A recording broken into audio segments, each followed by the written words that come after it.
700 ते 900 वर्ष जगतो, हत्ती जगतो, हे सर्व प्राणीमध्ये बिकॉज ऑफ श्वास. आपल्याला सर्वात अन्न पाणी यापेक्षा पण सर्वात महत्त्वाची जी आपल्याला गोष्ट लागते ती म्हणजे श्वास. ठीक आहे. त्यानंतर आपण ज्यावेळी आसने करू त्यावेळी तुमचं मन आणि शरीर तुम्ही स्वतःवर फोकस करा. तुमचं मन शांत ठेवा, जेणेकरून तुम्ही जे आसन करताय त्याचा तुम्हाला तुमच्या बॉडीवर काय परिणाम होतो किंवा त्याचे परिणाम काय आहेत ते तुम्हाला हळूहळू जाणवतील.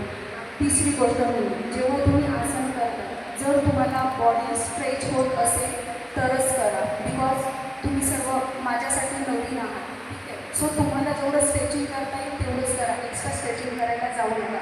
सराव तुम्ही जसा जसा करा तसे तसे तुम्ही ते आसनेच करू शकता. आणि चौथी गोष्ट म्हणजे स्वतःकडे लक्ष द्या, हा पाय करतोय तो पाय करतोय. ठीक आहे. स्पेशली फॉर मुलांसाठी, मुलं असं करतात. ओके. सो येस, पहिले आपण करूया मानेचा व्यायाम. मानेचं म्हणजे नेक रोटेशन. बोल सर्वांनी मान डावीकडून उजवीकडे 5 वेळा फिरायची, त्याच्यानंतर उजवीकडून डावीकडे 5 वेळा. ठीक आहे. 4 आणि 5.